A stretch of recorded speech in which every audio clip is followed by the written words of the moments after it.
Hello and welcome back to my channel. Today's question comes from a kindergarten teacher, but honestly, this strategy works kindergarten through college level, so we'll get into it. But the question is, help, how do I teach grammar in kindergarten? So if that is a question you've ever asked yourself, or if you're thinking, yikes, I don't even teach grammar at all, this is the video for you. So go ahead, hit that subscribe button, and I'll see you right back. Okay, so long story short, big body of research, grammar research for days. All these studies over like 100 years, the studies all say the same thing. Explicit, isolated grammar instruction simply does not work. Shocker, right? There's usually a small group of people that loves grammar and they're just like, nope, I could diagram sentences for the rest of my life. The rest of us are just like, absolutely not. But somehow we all understand language, we're able to communicate with each other, and we're surviving. So how does that work if most of us hate grammar, not very good at it, probably couldn't pass a 5th grade grammar test right now if we tried, but somehow we're out here speaking, talking, writing, sending emails, text messages, and people understand us? The answer lies in this concept called syntactic awareness. It's basically, if you have syntactic awareness, that means you have a grammar ear. It means you have the ability to understand whether or not something sounds right, but you don't necessarily have to know why, which is the cool thing. So I've been reading up about this for the past couple of years. It's been really cool. Some great resources. The Writing Rope by Joan Sedita. She talks a lot about this. Literacy How, they talk a ton about this. And so as I've been reading and just implementing activities with classrooms that I work with, I've decided to just sort of share some of those here. And so let's get into it. So the idea of gaining a grammar ear, we're going to do some routines. A lot of the research that I read said that this can be developed in like 5 to 10 minutes a day. That's a win, because Lord knows one thing teachers don't have is time. So we can get this done pretty quickly. So what I have is I've created 9 different routines here, and I'm going to go through each routine in a different video because I want to keep them short and actionable. If I've got some footage of me actually teaching one of these routines, I will include it in the video because a lot of times it just helps to see somebody else teach, and then you can picture yourself doing it. And you're like, oh, okay, I've got that. So if I have a clip of me doing this particular routine, I will tack it to the end of the video. Our first activity is called Complete Me. So this is what Complete Me is going to look like in slide form. I like to create a routine that's going to last Monday through Friday. So we do the same routine Monday through Friday. So complete me all week long, right? And it's literally as simple as it sounds. This is a kindergarten slide. The 5th grade slides, you look just like this. The routine is exactly the same, but we just changed the vocabulary that we use for tier 2 grade level vocabulary.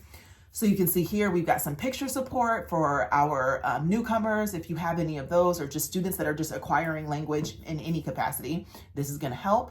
And so basically you give them a piece of a sentence and they have to finish it, but we always say you have to make sure that it makes, and the kids always say, sense. Here is a quick example that you can just kind of imagine what students would do.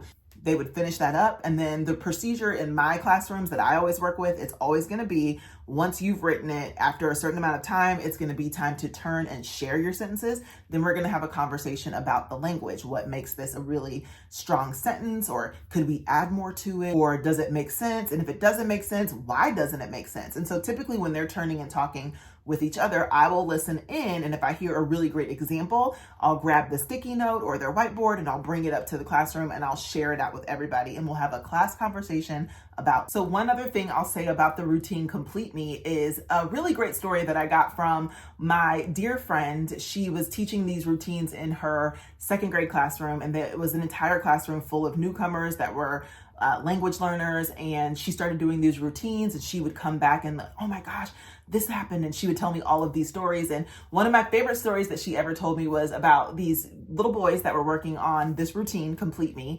and one of the children wrote something like the sentence was my dog blank, and he had to finish that sentence out, and he wrote my dog barking. Okay, so he wrote my dog barking. They started to share with each other, and the group he was working with kind of made a big deal, like, no, you have to put is. It's my dog is barking. And so you could tell, you know, and so she was telling me that, like, you could tell that the kid was kind of like, gosh, like, okay, the dog is barking. So the next one, it was something like the ball blank or something.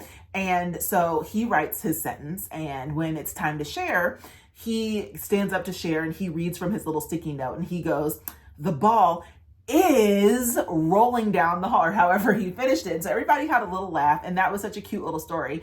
But then we started talking about how powerful that was, because in that one moment, those students figured out that if you have a noun that you're talking about, right? We have a namer in this sentence and we want to show action, something has to go in the middle. Now, we could have printed out 15 worksheets and had him circle am, is, were, are, all the words and tried to teach, with all the video, all the thing, or we could have just given him an opportunity to use it. The students course corrected him. From that moment on, he knew something has to go there. And it was just such a powerful example of how quickly the language connections start to happen when students really get this awesome opportunity to just grapple with language. So just wanted to share that quick little story because it is so powerful. Okay, so let's get into the routine.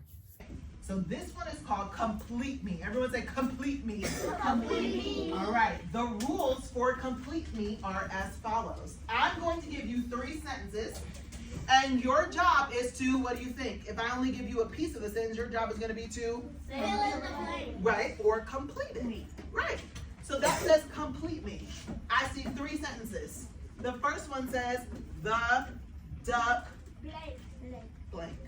Not yet. Oh, you're so excited already, I can tell. Number 2, but look at number 2, what's different? What piece is missing? The first. The beginning of the sentence. What do we have at the end? Went swimming.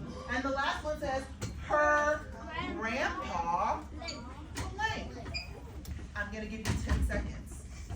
In those 10 seconds, I would like a whiteboard and a marker on your desk. 10, 9, 8, 7, 6, 5, 4, 3, 2, 1. Are we there? Excellent. Give me 2 claps. Oh, yeah? Oh, yeah. That was awesome. Okay, here's the deal. Now, teachers, remember, this is something I could have done verbally. They didn't have to get whiteboards out. We could have done this. Turn and tell your neighbor. Real quick, 5-10 minutes, read your routine out of there. All right, but we'll give it a shot. If you can write it today, we're gonna give it a shot. Number 1, the duck blank. Here's the deal. I don't care how you finish that sentence, but it has to make sense. All right, everybody, write down the duck. Go.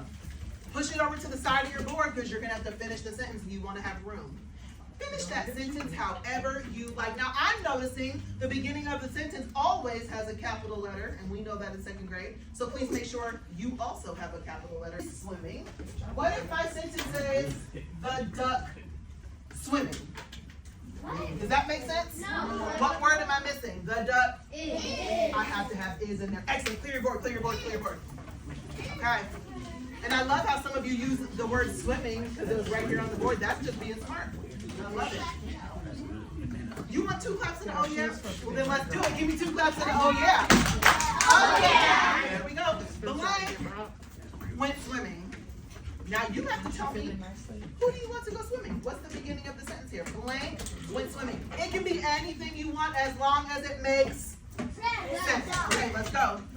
Blank went swimming. Blank went swimming. Let me see what you guys come up with.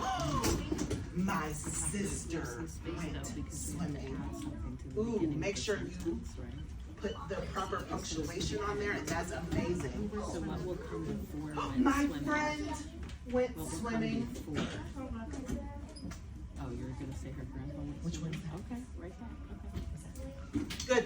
Check your neighbor. Did they put a capital letter? Yes. Check your neighbor. Did they put a punctuation mark at the end? Check. Yes. If they did, tell them to do it real quick.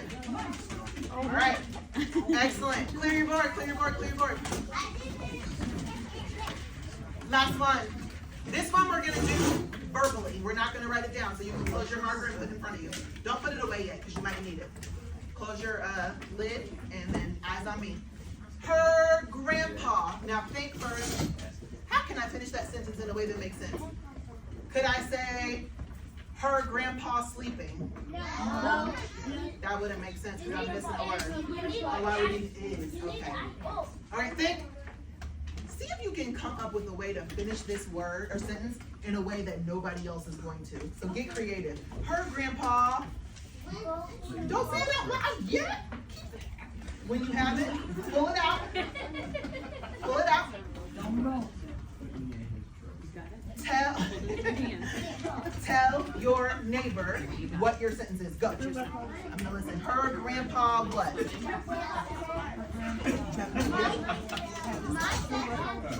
Her grandpa went swimming. Hey, put all that together. Her grandpa went swimming with the ducks. How about that? All right, 5, 4, 3, 2, 1, and we're done. Eyes on me. Who's got an example? Who's got a sentence they want to share? Yes. Her grandpa is going to a shop. Thumbs up if it makes sense. My friend over here, what was your sentence? Her grandpa went swimming. Did that make sense? Absolutely. Give me